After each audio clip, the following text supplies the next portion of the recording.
G2 learned that it's just a super strong pick. Well, they also banned the Rengar away, so there we go. Focusing on the jungle side of it.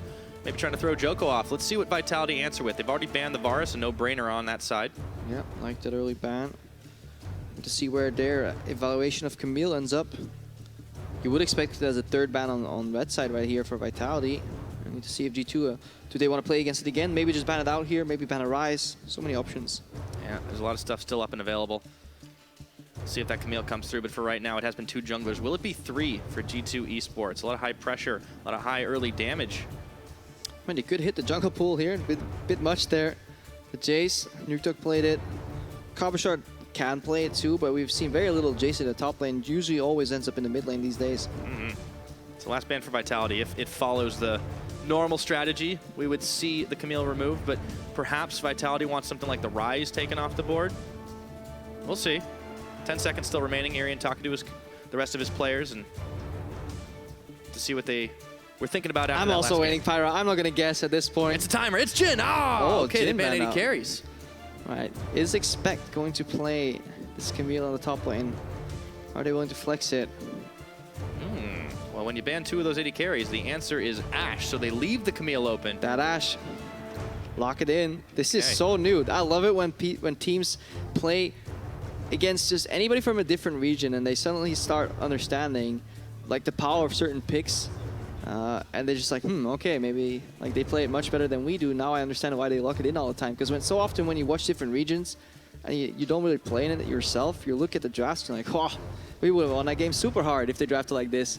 And then you play against some really annoying Ashe players and you learn that maybe it's worth drafting. Well, G2 definitely put a lot of priority on it. In fact, they gave up the Camille and the Graves was locked in for Djoko. So with 2 jungle banned away, he grabs that one. Man, Trick is I like pretty this. thirsty today. I like this and a there's lot. a Renekton. I really like the Renekton early pick because you need some sort of counter pressure in that top lane, because when you give Camille over and the strongest kind of dueling jungler that has such a sustained clearing Graves, you want somebody that can hold his own in the top lane. And they get the Malzahar one more time. So the Ashe Malz, that is a pushy, pokey bottom lane. They have a snowballing Renekton up top against the Camille. That is going to be an action-heavy top side. I wonder how heavy Vitality is going to punish the junglers in the second ban phase, because that may put a lot of pressure on Trick here. Already 2 banned out from phase 1 from G2, and then 2 more maybe potentially by Vitality into a Graves. Oh, and there is the Olaf. So that should be a Camille mid then. Camille mid already blind. This is... Ooh, I'm not even sure. Yes, you like Olaf. Do you have to lock it in here though? Has G2 done their research to expect, like, would they ban it? Is the question you have to ask yourself. Is G2 eSports really going to ban an Olaf in second ban phase because they're scared of you putting Camille mid and running a full AD comp? Like, where's the AP gonna come from? Vitality, you gonna play Ziggs bot or? Ah, man's lethality. It's all right. I don't know anymore. I mean, they definitely got something up their sleeves, but that seems It's a strange AP move. Olaf, Pyra. It's AP Olaf. They're actually banning Ziggs. This is G2 telling them, dude, do you know that you just drafted a full AD comp into like a Renekton who can just stack armors in the late game and still one-shot your AD carry? Okay, well, we'll see how this shakes out. Kha'Zix Lee Sin banned away against 2 G2. more junglers. Poor I Tricky. mean, I feel so bad for him. Young Buck's shafting him real hard right here. Like, G2 is winning this draft, but now there's so much pressure on Trick. He may have to play like a Hecarim at this point. Or Rek'Sai or something maybe? I don't know. I mean, tanky Rek'Sai. You can go full tank jungler here. Yeah, I mean, they've got a carry top laner. Why not? It's okay. A few more seconds for G2 to ban their last. It is the Caitlyn they remove. Yeah, just a good lane matchup into Ashe. Vitality maybe end up playing Sivir here or another Ezreal. Ezreal max range, but then into Malzahar, Ashe, that's going to be rough. Go AP Ezreal bot. Then they got AP. Yeah. Pyra, go. I saw your face there. Get on stage, Pyra. Take his headset off. Put you in the coach position. Well, they're playing Ezreal at the very least, so I got that part right. Hey, you're halfway right there. Yeah, there we go. I'm on fire today. Okay, so G2, they're still looking to build out. They need a jungler. Trick has not had a whole lot of things left to him here, but the Ryze has made it all the way through this pick and ban phase, and it's going to be PerkZ playing at this time around. It's going to be PerkZ. Oh, I forgot about Nidalee. Broxa played it the other week. The Nidalee jungle. Throwback here for Trick. He used to be so good in this champion. This guy was a pathing monster. When teams neglect deep vision, Trick would invade your jungle. He still can. See what happens. The last time Djoko tried to get the invade off, instead of pulling off the 3 buff, he ended up doing something different. There's an Orianna. Oh, it's Camille support. So, okay. We forgot about the 3rd flex. The classic. Who was it? Was it Gate that played it? I think it was. This is actually a good solution to the draft. Even if Camille support wouldn't be good at all, it would still be worth it to just buy a side soul on her and just get some sense of magic damage in this draft. Look at the faces of Vitality. Like, yeah, we got you. This 6-ban is a complete waste. They didn't see this coming. Okay. Right. Mind games from Vitality. And in all honesty, gotta give some props to AOD here. They're throwing him on Camille in his 4th game on the LCS stage. They're telling him, AOD, you got 2 games with Nami, you got your comfort, you got some Lulu gameplay. It's time for you to play Camille. Like, this can backfire super hard. If they do not have the synergy to play Camille support with Ezreal in the bot lane, and they just play it into a double-ranged poke lane, you can get so far behind that you can never all in. Oh boy, so clearly they've been studying some footage from over in NA. There were some tricks up the sleeve of Orianna right now, and G2 are gonna have to contend with that. But as you said, it's just another hard-to-play composition. Honestly, that looks like it's even weirder and harder to play than the last time around. Yeah, this is definitely tricky. A lot of cage fighting going on here. Camille just put him in the cage and then send in the Olaf. Reckless swings, blow him up with AoE. That's what you want to do. Well, Vitality certainly have a game plan. If you think they can execute on it and knock down G2 eSports for game number 2, don't forget to tweet hashtag VIT when over at LOL eSports. G2, they're looking to snowball their early game. They've got some power in their pockets, but they, of course, have late game insurance in the form of Ryze. If you think G2 are going to cleanly close this one out, you know what to do. Hashtag G2 win. But enough about that. Let's load onto the Rift and see how this cage match unfolds. Yeah, late game, both these teams have a lot to offer, though. Orianna scales incredibly well later on as well. We need to look at what happens pre-6 in that top lane. I want to see where the jungler starts. If they start in the bottom side of the map to path top to really influence that skirmish-heavy top lane, or if they look to make a little cheese play happen with Camille in the bot lane perhaps. A lot of options here for Djoko, but we saw even last game with full vision, he failed to capitalize on many of them. Taking a page out of G2's book, moving their members down towards the bottom side, all but Nukeduck. So, feinting to see if they can make moves forward. Mithy in the tri-brush, we'll see him. The axe comes in. And there's the volley for the disengage. Oh, AOD wants to go in. Mithy is really happy he's playing Malzahar here, and also really lucky that that axe didn't hit him, because when that axe takes his passive, AOD can follow up with double hookshot, and Mithy has to flash. So scouting tri-brush right there versus this comp is actually really risky. Oh boy. I think they figured it out right after, and if you ask him, he probably said, yeah, okay, maybe you shouldn't have scouted that. We'll see. He didn't have to pay for his mistake that time around. Starting, all things look pretty standard, of course. But seeing that Nidalee again, only seen Broxah really play it here. It's actually really good that Djoko can start here, because not only can he start bot side and path to top side, he can also force Trick to do the opposite, which means Djoko can end up on top side to gank the Renekton and put pressure on that Olaf matchup, while Trick may not be near, unless Trick actually goes for early Gromp into top side invade. Okay, so Djoko on the enemy red buff here. Mithy is going to spot him out, stop it from happening. Oh, that's a great stop. Look at Djoko, he's too scared. He just doesn't have the guts to go for that play here. That means Zven's alone in the bottom lane, though. But he seems fine. Late start. Okay, AOD goes in onto Zven. Yeah, Steelback not that close to falling up. I think if they have better communication, Steelback actually walks up as AOD is going in. AOD exhausts Zven. Zven has to blow summoners, and they lose the lane. So those are the windows where you watch a game, you're like, oh, that was nice. But imagine what if, right? If they're on the same page, Zven gets punished super hard right there. Because Mithy only has one Void lane. You know, they have to work on those types of things, especially going up against some of the weaker teams in ULCS. I mean, this is the training ground. This is the difficult time to train against this top team here in Europe, but let's see if they can pick up a little bit of synergy as the game goes on. Let's check in mid lane. Obviously, should be a little safer. PerkZ takes some chunk damage, but he returns it on Nukeduck. Really pushing hard. Like, every single matchup he plays, he's willing to take trades in the face just to get the push going, because he understands how important pressure is for these junglers, especially pre-level 3. And now the Hawkshot comes out all the way from the bottom lane, and they spot Djoko. This is so big. G2 have complete jungle information. Here comes AOD onto Mithy. This time gets the tax sweep, instant exhaust down, and Steelback is trying to punish, but look at all the damage they're pushing out on him. Yeah, jumping into Voidlings isn't the greatest of ideas. That's why exhaust is such a great summoner on Malzahar. All right, checking in with jungle too, because we had seen Djoko set a little far behind. Doesn't seem to have mattered too much, but Trick is now inside of his jungle. There's a Gromp spawning up and available. AOD gets a sweep, gets a bit of heal back, but Trick is looking to go for a dive here. Let's see if he does. Waiting and baiting in this brush. In comes the spear. Oh, it lands onto AOD. Heals himself. They know now. No, it's risky, but... One more time. Oh, another one lands. Spears. These guys don't have a mouse. Steelback. Yeah, apparently not. One, that's an auto attack that follows through. That's going to be pressure on the tower for free. Yeah.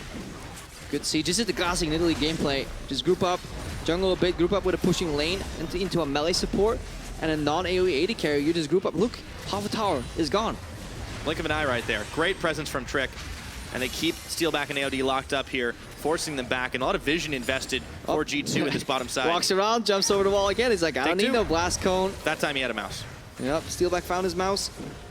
Okay, they may be able to get this one. That'd be an early first tower. Look, where's Djoko right now? Like, he was trying to play a bit around topside, but this is the vitality of Yor. And this is because AOD went in earlier as well. He used all his health as a resource for a bad engage, got punished, and G2 just simply goes bot. And I really like the way this was set up, especially with the hawk shot. Mithy stops the red buff. Djoko walks out, and then has to do a very obvious path that gets hawk shot super easily from Zven. And he can't even steal away all the Raptors in time. Unfortunate right now. Djoko's having a hard time this game. Both top laners looking to hit, well, it's actually Expect looking to hit 6 a lot earlier. We hadn't checked in top, but Cabochard's a whole level down. Yeah, I mean, he's catching that wave right now, but what's interesting is that Vitality seemed to have the plan of starting bot side, pathing to top to influence that matchup again. Really drafting also this Olaf, I guess, counter pick into Renekton or matchup that they want, but they haven't even arrived there. And last game, we saw so much jungle proximity for Cabochard with Djoko. Usually teams do not gank Expect. But then if you look at game 1, Expect had 1.4% jungle proximity, which means Trick was maybe there for like a second. And then if you look at Cabochard, he was just there. He had his jungle there all the time, and Expect still survived. Yeah, he got the a whole lot CS. done. Yeah. I mean, even was able to trade a little bit, so Expect didn't have too much trouble all the same, and Trick knows that he doesn't need to visit this top side against Vitality, even with Cabochard trying to snowball. And this time Expect played safe. He let the wave come to his turret. He farmed there. They knew where Djoko was on the top side, and Trick actually got a cross-map advantage on the bottom lane in that turret. For G2, they're going to be able to keep pushing it out nice and safe. Djoko just has been on the back foot, honestly, since minute 1, and he seems so much less certain of himself than what we saw the last time. He's actually going to run smack dab into Trick. Yeah. He doesn't have his full health bar, but he's got more than enough to deal. This is the one moment where Vitality could still punish. You saw Steelback, or Nukeduck rather, move into the river as well. They want to dive top lane. Here we go. Before Renekton gets level 6, and that's why Trick is exactly here, and he's just hovering. He's covering right now. He only needs to arrive 1% of the time if it's the right moment. He is the 1%. That's all you need, and he lands a spear. That was a big hitbox. Trick! Forward. Oh, he was looking for honey fruit, but Trick was looking for a hunt. Spear's going to be dodged this time around. He's reloaded. Djoko, he's got his gun at the ready, but Trick is going to have to back off still. Djoko. Got to keep the focus in esports. Can't always look for the honey. Well, I'm going to let that one breathe for half a second as AOD goes in. This tower's going to fall, though. Look at how low he's taken already. I mean, they're getting poked out. They're in full control. They know the enemy jungler's in the top side. Massive CS differential, too. And it was just a little investment from Trick that honestly paid off all around. I mean, things are looking great for G2 once again. And you take a look, he is very comfortable on this Nidalee, even though it hasn't been in vogue for a while. Oh, Shockwave. He hops, he skips, he jumps. There's already 2 summoners burned. Nukeduck is going nowhere. Easy peasy hit, and it's first blood for Trick. Yeah, now PerkZ in unison with Trick after Zven and Mithy in unison with Trick. Trick is having a stellar performance in this game of Nidalee. 2 junglers got banned out in phase 1. Then G2 selected their champions in the first tier to really win that draft early on. They let Trick's pool get squeezed even more. He whips out the Nidalee. He gets his bot lane turret low. He finds this gank onto Nukeduck. You have to ask the question, why is Nukeduck here when his jungler is in base, his top laner, or his support rather, also in base? Who's going to help him if he ever gets caught? Yeah, Nukeduck, he was trying to play the big bully. Yeah, seriously, but like when you don't have enough mana for anything but a Shockwave, what can you do? He had no help, no vision around the side, and wow, with an Infernal Drake on the map too, G2, they are looking to sit pretty right now. It's a 2,000 gold advantage, and we're not even 10 minutes in. Yeah, Expect survived this top lane as well. Minor CS deficit. He only had 1 chance of getting dove right there. We saw Nukeduck move up, but there was cover from Trick. And this seems like a very clean-cut game from G2. They should be happy with this. It's not necessarily early aggression, but it's early objective focus and really leveraging range and push advantage early on. Yeah, you saw them not going too deep on this bottom side. Djoko now is actually waiting and baiting with AOD in this brush, but no reason for G2 to push too far forward. Trick's not with them, of course, but they've already knocked down that outer tower. They've claimed first brick.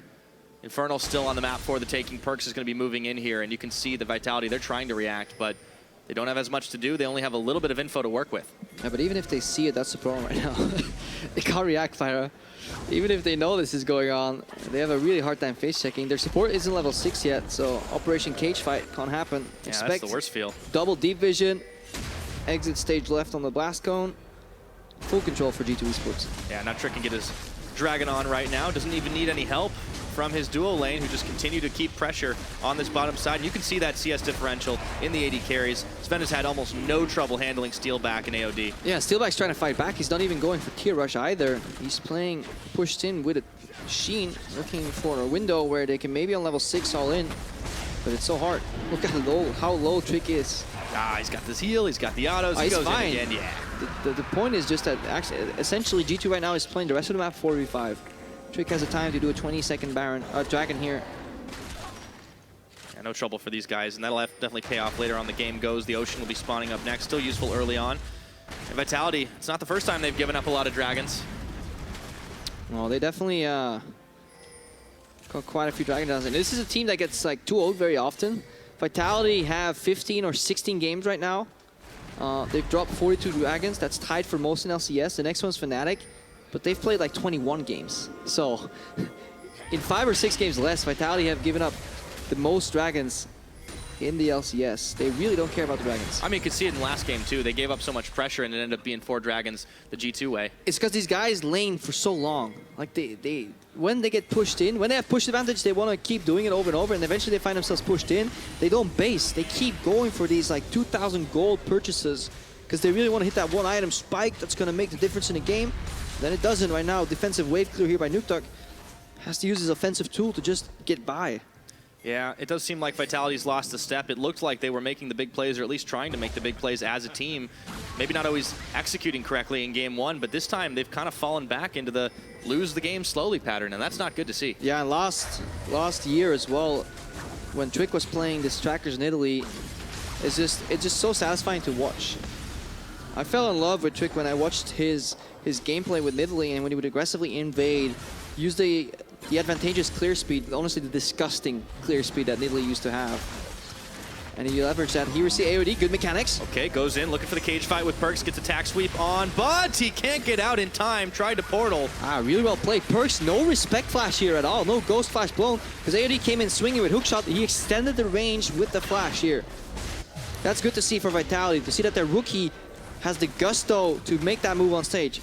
See if they can get something off of it here. They're firing down in the mid turret, but the rest of G2 are looking to respond in kind. There has only been 1 turret this game taken so far. The Ashe arrow lands onto Steelback. In comes AOD. Forces the respect flash from Trick that time. He learned the lesson. I'm liking AOD on this Camille support. Oh, Djoko! They caught him. In goes Trick and takes him down with a big leap in. 2 kills for the kitty cat this game. Yeah, gotta flash before the spear hits you, Pyra. If you can't dodge it, might as well flash the respect flash, because otherwise that's the exact thing that will happen. Mithy falls up this time, and Trick just leaps in to finish off. There's the volley from Zven. Mithy and Trick autoing away. It was Vitality looking to take the turret. Instead, they're going to lose another one. This time in the mid lane, G2 extending their gold lead. Dominoes are falling, and Cabochard, he was flexed the Olaf. The whole kind of pièce de résistance from Vitality, the whole bait and switch. It was the Olaf in the top lane. I haven't seen his jungler, as he's been farming. Haven't seen quite so much. He's going to look to contest on Trick here. The Raptors are going to be bailed out. Oh, but there is a lot of G2 members right there. Instant exhausted. Cabo does a 180 to get out of there. He wants to go in again. Mithy. Okay, one more time. Okay. Got the Ragnarok on. That's a lot of damage. Can he get enough? And AOD's there. Mithy is going to get sacrificed. G2 didn't expect so many members to be on top of him. Ask me once, shame on you. Ask me twice, shame on me. Right there, Mithy, overextending. And you're on fire today, Krepo. G2, they're looking to fire down this turret number 2. Steelback caught up. A little worried that PerkZ is going to be able to push him in. That's a lot of damage. Still sitting just on his tier and his catalyst. We started to see them ramp up a little earlier now. Not a lot of core items completed. No, G2 moving into 1-3-1 formation as well. Just continuously adding the pressure on all 3 lanes at once, really making this map so tiny for Vitality no semblance of deep vision. You just saw the vision toggle right there. It's so hard for them to get any information. Yeah, they're definitely investing in the control wards to try and get things back, but the way G2 are playing, they may not get a chance here. Just stuck on wave clear duty, Djoko and AOD. Vitality, they're just finding out the hard way that G2, they don't let up the pressure once they've got it. Let's take a look at this catch again, though. It looked good for Vitality that time. And you can disengage here. And, well, maybe here. You can try sidestepping as well, trying to silence this guy when he has axe spam. Yeah, this is just hubris. We have to criticize G2 for it, because it's not the first time. And it's definitely something that comes to bite them. If your mantra is a super clean mid-game and that's what you practice for, these things cannot happen. Yeah, not only the first time, it's not the first time in this series. We've seen, honestly, Mithy especially kind of stepping a little farther forward than he needs to on a very squishy champion like the Malzahar. It's also playing Moby Boots, so you go from this... You go from a high, you have Moby Boots, you have a passive that cancels any damage, you know, 90%, but like pretty much everything. You don't get CC'd, you feel on top of the world. Then you lose your passive, and you go back to Boots 1, and suddenly you're poor. It's definitely a very polarizing thing. It's risky sometimes to play with those types of boots. Yep. Definitely not the new hotness of the Ninja Tabby R. Nope. That's why you're losing, Pyra. I don't have... Oh, we figured it out. Okay. There's no tabbies. Unlucky. Even this would have been the game if it wasn't for the Orianna last pick. We would have seen Tabby rush on all 5 of them. Oh, that would have been beautiful. A couple of black cleavers on the top sides, though.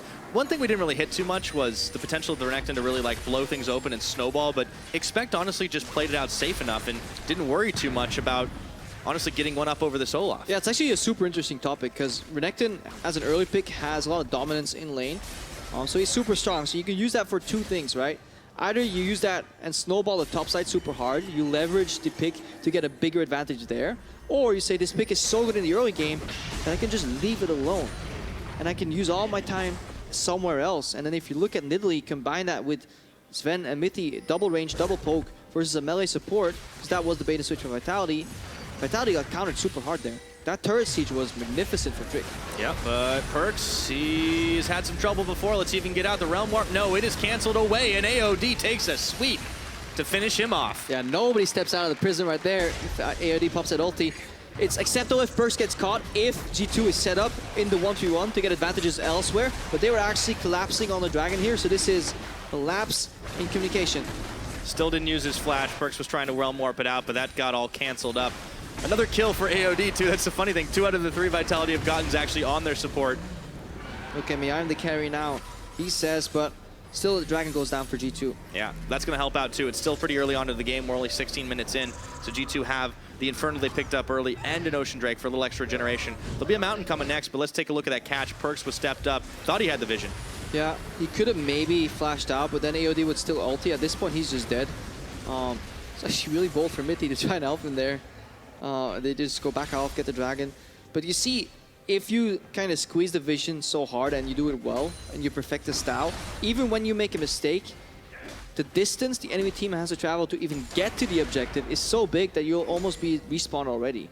That's why 1-3-1 split push, when done well and executed, is such a suffocating strategy. Vitality for themselves, they're trying to focus their efforts up in one lane. 4 members up towards the top side.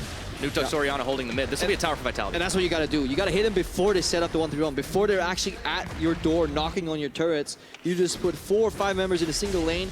You catch that one guy that's there, and the cross map for G2, which would be mid or top. Hang on. They're going to go mid, it looks like, and it's Nukeduck that's taken down by Trick. Zven's Ashe arrow not even required. Meanwhile, PerkZ still pushing on the bottom. G2, they're looking to get a lot more for that trade. Yeah, and that's the reaction of the play we just saw. So Nukeduck right now overextending. He had Cleanse, but Cleanse doesn't work against suppressions from Mithy. Really beautiful flash engage. And they should be able to fire this tower off or at least get close enough. The smoke screen covers the last of it. The minions will be still marching here, but Djoko and Steelback have arrived to try and keep it. And this is nasty right now, because if they can take bot tower, they can rotate mid into top as well. So G2 playing the map 4v5. Nukeduck still hasn't respawned. Big setup for them. Djoko blows his collateral damage just to try to push the minion wave back. PerkZ and Trick are still able to clean things up. Yeah, they can back away for now. A lot of vision still in this river. More in this jungle here, and they're pinging. They're going for Olaf and then Constellation Prize Herald. Cabochard dueling solo, but Mithy's right here. Yep, and the Ragnarok has just run out. He's going to get silenced. The Voidling's chasing on him right now, so Cabo's not able to get enough done. Yeah, these Voidlings are much slower right now the farther away they get from Malzahar. One of the changes to kind of really combat the oppressive Voidling behavior. Yeah, no speed for those guys. They get slowed down quite a bit. as they move away. PerkZ is moved back up. He's going to realm warp and try the fade away. There he goes. And he's right behind, excuse me. He's just accelerating the minions, you know, placing them further in the lane. Seen that a couple of times. Okay, Steelback taking a little low, but he's got friends this time. Djoko and Nukeduck at his back. PerkZ this time knows, holy moly, I got to get out of here. Yeah, he survives, which because there was 3 members of G2 elsewhere on the map basing, so there was no cross-map potential. So that means PerkZ probably has a low chance of actually nailing that aggressive play. Yeah, still though, no AOD, no kill. So Vitality, they lose another tower. It's still 3-3 on that kills, but it's 4,000 gold differential. And even though Cabo's doing quite a lot of damage this game, we haven't seen too many fights where he's been hugely critical. Yeah, Expect's been the punching bag. He just absorbs the pressure. He gets hit by Cabo, but he never dies. His turret stayed alive long enough, and it allowed Trick to put massive pressure on the other side of the map. Look at what Djoko has done this game. That's due to Trick's really oppressive jungle style, and also PerkZ really fighting for the push early on. PerkZ trying to push forward, and it has punished him a couple of times, but for the most part, G2 don't seem too phased by this. Baron's going to become a reality in the next 40 seconds, and you can already see the G2 vision this top side of the map. Yeah, map configuration switches on its head. We see Renekton go to the bottom lane with the teleport. No ghost on Olaf, so much easier for Expect to approach that lane. Steelback still showing in the bottom lane. So much freedom right now for G2. They're expecting to pick up that turret on top lane for free. Vitality still trying to fight. You can see them sending a lot of members down towards this bottom to try to get a catch. Gank the teleport seems to be the name of the game. A good lesson to see if Expect has learned. Looks like it. Yeah. Oh, this is good movement here from G2, respecting the bot lane. So it's a decent trade for Vitality as well, because they trade a full HP turret for the quarter that was left on the top lane. PerkZ actually accelerating here with the minions. Just giving them the express I'm not joking, taxi. it's actually good. That's legit. And that's going to be bringing Trick as well up. Can they hold mid though? That's the question. They don't have really good AoE wave clear, so Expect may need to dive into that wave. See if Vitality can get themselves another outer here. The volley, it only clips a couple of minions, so they get one. It's just a lot of towers traded. All of a sudden, the map just starts getting way more open. G2 now have 5 to the 3 of Vitality. Could be a good move here from Vitality, honestly. They get 2 good turrets, and they get the collapse here. PerkZ, can he make it out? Okay, took the blast cone, but he's still behind a tower. Uh-oh, there's 2 shots he's taking. Has to flash. AOD flashing forward. Exhaust is on. Into the cage you go. PerkZ knows he ain't going nowhere. Djoko tags in. Steelback cleans the kill. But they use a teleport for that, for a single kill. Obviously, they're fighting against the gold advantage here on the side of G2. Now is the time we get to see how clean G2's mid game is. Because they didn't lose too much. They had an equal turret trade. They have a massive long lane on both side lanes, which means it's very easy for you to get deep pressure. And they have teleport advantage. Okay, PerkZ. We'll see this one more time. And yeah, you can see what the rest of G2 are doing while they're realizing he's not going anywhere, but they can still get themselves in a good position. 1 kill given over. Vitality Steelback picking that one up. Yeah. Oh, they actually don't send Renekton to the bottom lane. They're doing the HK thing where you're just brute force with your top laner. It's quite interesting. Criticized from yesterday too, if I recall correctly. Yeah. It's probably because they feel they need frontline to invade for vision, but it's really peculiar that you would not use your teleport advantage here. They definitely have a big timing window. Mountain Dragon is going to spawn in the next 15 seconds. Vitality actually have control of that river with vision, but it actually is quite light down there in general. Then maybe it makes sense if they really have Dragon as the objective, so that they're fine with trading TP advantage for another Dragon instead of using it to punish a Baron. That is a suitable explanation, and it's acceptable. It's a slower pace of the game, but if you're fine playing it slow, it's only 22 minutes in the game. Their 4-man Baron start is pretty rough, so in that sense, sending your Renekton to topside with teleport is acceptable. Djoko, he's moved into the jungle of G2, but he realizes maybe it's not the best idea. Expect finds him out. Trick once again doing the same old trick on top of the Dragon. This time it's a mountain. He'll be able to take this one out cleanly in solo. PerkZ is back on the bottom side. It's business as usual. Business as usual. They should swap right now, though. They should just push in base and send Renekton to the bottom lane, because the next objective undoubtedly has to be Baron Nashor for G2 eSports. There's too much wave clear on the side of Vitality, and they're so susceptible to flanks and engages, especially from this Camille, that they can't go for siege. Expect to sit in this brush. They don't see him, actually. So they've actually moved away from it. They had 3 sitting there. Oh, Dominus is on. Steelback finds it. Okay, has to flash, has to arcane shift. He's followed Expect. by Expect. He goes in deep now, but the rest of Vitality are able to respond. And then Alligator might get turned into a pair of boots, but no. Trick sends a spear flying into the face of Steelback. And now the fight is on. AOD left for dead. A double kill. 5-0. Trick has every kill this game for G2. Every single kill on Trick. Great job there by Expect. The patience going in at the right engage. Everyone! The boldness to chase that up. Every single kill. Trick really wants that MVP. Yeah, and there's the Baron time right now. Okay, so they've got 3 members down. Everyone's healthy on G2. They've got a Mountain Drake to help get this damage. Trick is rocking and rolling on this Nidalee. Yeah. Mithy's gonna block. Okay, Vitality, what can you do? Shockwave pulling in PerkZ. Trick coming around the side, doesn't turn for Cabochard, who takes down but PerkZ in the mid lane. It's gonna be Nukeduck next. Expect gets the kill this time around. Cabo's gonna fall to Zven, and they're right back on the Baron. Yeah, G2 as a team did a great job of not bunching up. The only play there was either flash Shockwave or put the ball on Cabochard and have him be the ball delivery system. Neither happened, which means it's a 1-for-2. Oh, steal! Oh, he gets Expect on the back, but they still get Baron on 3.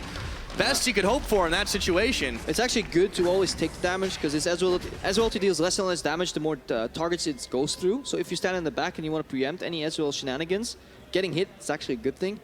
Also, no panic smite from Trick, so it's acceptable. Worthwhile sacrifices, but man, is Trick really popping off this game. He has been involved in every single one of those kills. Big triple kill play up top, and it all started with Steelback being baited out. Expect really committing for it. Yeah, Expect the patience there, the team play. Let's see how early is G2 reacting as a team right here. Expect is going in now. G2's moving over. They probably told him, yeah, you can go. We're hunting right now. That's why he flashes, because he's also flashing away from AOD. He's just buying time. So this is very well played by Expect. Facilitating the follow-up. Mithy and PerkZ come in right there, and then later on the Baron. Very well executed. Yep. Locked in place, but of course, Steelback, that sounded like one of those old Nidalee spears, the ones that just did a million tons of damage. Djoko with the collateral, tried to push him back. It just wasn't enough, and you can see the damage that they have right now. And of course, you know the rest of the story. We're 25 minutes into this game, but it's an 8,000 gold advantage. There's 3 big dragons on the side of G2. There's a Baron buff, and AOD's going in. There's Dominus popped. True Shot Barrage tanked. Redemption is Olaf up from here. the bottom of your screen. There's the Ashe arrow. Cabo in the backside looking for Expect right now. No, he turns for Zven. Let's see if he gets the damage. Ball is not going to be placed in the right spot as Mithy takes down Cabochard. AOD can't get out of his own cage. Trick with a godlike kill. They sacrifice the Crocodile, but they get themselves 3, and they are looking for more. Steelback locked up. A double kill for the Nidalee. Looking for the ace. The Void Links. It's PerkZ. He gets it. Big ace right there for G2, and now they can push on, take that tier 2 in the mid lane, open up the inhibitor. I do enjoy seeing teams just fight back, go for the teleport play, try and catch them off guard, because if Zven drops a little quicker, maybe you stall it out. I like it from Vitality. It's much better than what they did a few weeks ago, where they would sit in base, wait for the inevitable to happen. Everybody preserved their KDA, but nobody was actually playing to win. Hey man, you can't play Fantasy LCS when you're on the actual LCS stage. G2 eSports, though, are giving Vitality a real harsh lesson here. But I like that they're playing with gusto. Yeah, definitely. But the early setup was just so good from G2. We have to go back to it. The fact that a guy who's hit with 4 jungle bans into what is accepted to be an S-tier jungler right now has such a large impact on the map is just super impressive. And a good mechanical engage here from AOD. Again, he barely doesn't get Zven. They turn, and then look at the Olaf coming in. Like, if they can sync the engage right here and get Zven up, blow it up immediately, Nukeduck's a little closer. That shockwave was almost a 3-man shockwave. Yeah, just outside the range. I thought I missed it for just a second, but nobody took any damage. And that was cleanup duty from G2 off the back of it. It just seems to be the same story. Vitality, they have these great plans now. They're just not able to execute. And against G2, I mean, that's a tall order. Yeah, they need to put the dots on the eye, but what's worrisome rather for G2 is that there are teams out there that will nail that engage, even from this far behind. They need to constantly play with more respect for their opponents, be cognizant of teleport flanks, deep wards lingering in their jungle, and always playing around teleport. Well, Vitality, this game is not over for them just yet, but things are still looking very, very grim. Nice attempt to make the play, but they're the ones who got cleaned up. Oh, look at the Mage Eyes. Trick is popping off, man. Oh man, how many stacks on that Soul Stealer? 14. Ooh, baby. Yeah, and he even built a redemption too. Oh, good guy Trick. Double redemption, man. That Trick is, like, Nidalee right now, it's a utility champion, right? Yeah. Athene's buffing heals as well. I mean, he still hurts. Can't get nailed by those I mean, spears. he has so many items. This guy has 8 kills, but he's not building purely for damage. Yeah. control. Oh, Mithy flashing in. They on to Nukeduck, and a big Ashe arrow, but he cleanses right out of that one. AOD tried to go in, but taking too much damage, blowing him away. It's AOD in the cage, locking up Trick for just a second, but they turn right around. It's only Mithy dead, and now the Shockwave pulls in too. Expect might have stepped too far forward. A double kill for Cabo, a triple kill for Cabo, and he pushes back Expect and the rest of G2. Yeah, Papa Youngbuck not too happy right there. Very well organized fight here for Vitality. Beauty in the kiting, re-engage from AOD just to proc a 3-man Colossus shield to buy more time. The Shockwave denying the Realm Warp, really punishing how overzealous G2 was, because Mithy went in while his team was walking backwards. A little bit of a misfire there on the G2 side. Vitality, they clean up 3 kills. Cabochard gets to do what he loves to do, but all the same, they still lose a turret, they still lose a dragon. Yeah, they still lose everything because an Olaf spiking with 3 kills in the late game isn't going to make the difference. But look at let's follow Mithy and the rest of his team here. He flashes in, nobody's really aware of this. Arrow follows, Nukeduck with the cleanse on the arrow after the suppression. And then AOD, look at it, he just pushes people back with the ulti and he has the Colossus shield. And then Nukeduck, because he survived, because he wasn't popped, he is the one that turns around that fight. So it's very important that when suppression commits on a cleanse target, he dies in the suppression, because you get baited in so easily of follow-up CC and you think Nukeduck's dead, but then you forget about the cleanse, and that's what happened there to G2. Yep.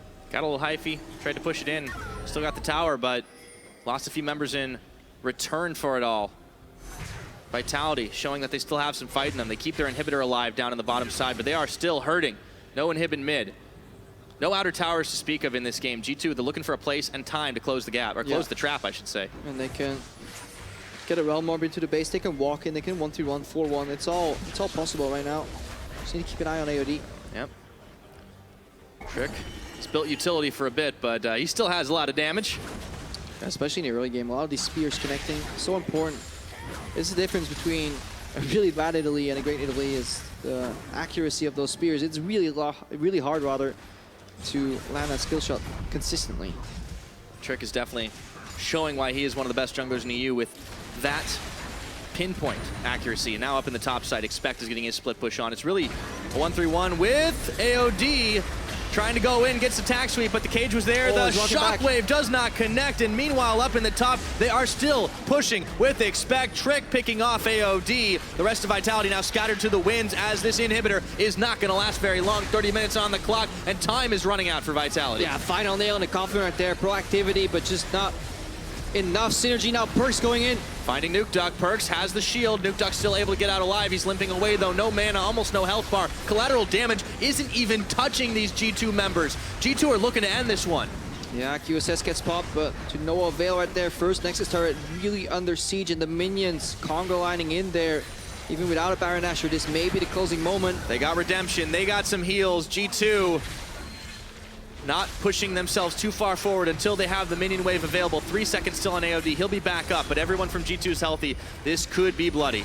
Yeah, having him spawning. Final one goes down.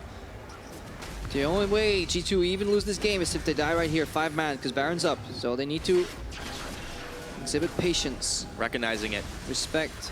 Because there's also deep wards lingering in the jungle, allowing for one of those Cabochard teleports, and that's maybe what Vitality is looking for. There we go. 4-man blast gun. Oh no, PerkZ doesn't make it over in time. He's gonna have to walk the slow way, but he realm warps instead. And now everybody hits up the club, but the taxi is full. It's a rough Baron. For PerkZ. Yeah, he still got back with the team, but Baron's gonna regen. Vitality moved in mass to try and stop that from happening. Now they just need to wait. Isolated. They just need to wait for the minions to push in, or just what they top. Ring around the rosy.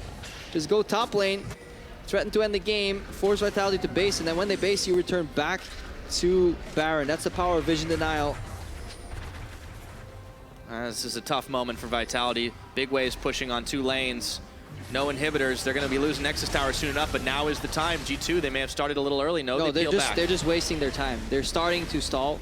And now Expect is actually going for the teleport backdoor finish. Let's see if it works. Oh, there's the Croc. He's in the base right now. Gets a turret, looking for another one. Vitality realize, oh no, we've been had. There's the last one. Expect is trying to finish it off in style. While the rest of G2 takes the Baron. They're hedging their bets. He's backing away. Vitality got nothing. Yeah. Sassy moves. I really like the map play here. Djoko got picked off as well. I'm loving the move, man. Bait him to Nashor, walk top lane. They walk back, go in. Wait a minute, Vitality. Wait, what? They got the Baron. How'd that happen? I'm not loving these macro moves there, Djoko. Change it to. Let's see if they can close it anyways. They're right on top of the fountain with the super minion. It's only the Nexus remaining, but Vitality, they got the Baron. The Shockwave pulls in Trick. AOD puts him in the cage, but meanwhile, Expect is able to take down Nukeduck. No, it was Mithy that got the kill. They got Redemption. They get even more. The rest of Vitality, they might have Baron, but they ain't got nada left. 33 minutes. G2 finish the series.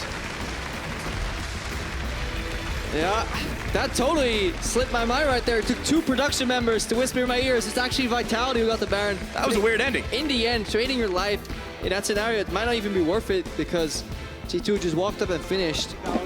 Classic bait and switch. G2 give up the Baron, they take the base. I still like the play though, especially the little move when they went above Baron into the top lane to force Vitality to the side, and then they yielded, and then they sent the teleport into the base. Vitality were scrambling. Definitely. Unfortunately for them, they didn't have their sweet kicks on to try and run it out as fast as possible. Vitality take another 2-0 loss, but they definitely showed that they can make some proactive plays. It's the kind of thing we were looking for them to do. And in the next couple weeks, it'll be very invaluable. There is progression. Expect almost tripped over a cable as he's going for the high fives right now. Trick ended the game on 25 Magi stacks, 10-0-9. I'm officially putting my vote for MVP. He gets it. I think he's got mine as well. Trick definitely coming up huge. Not just that game, that series. Something to be said when a man gets banned out pretty much, and he still manages to come up big on a champion that most don't consider to be very meta. What a hell of a player.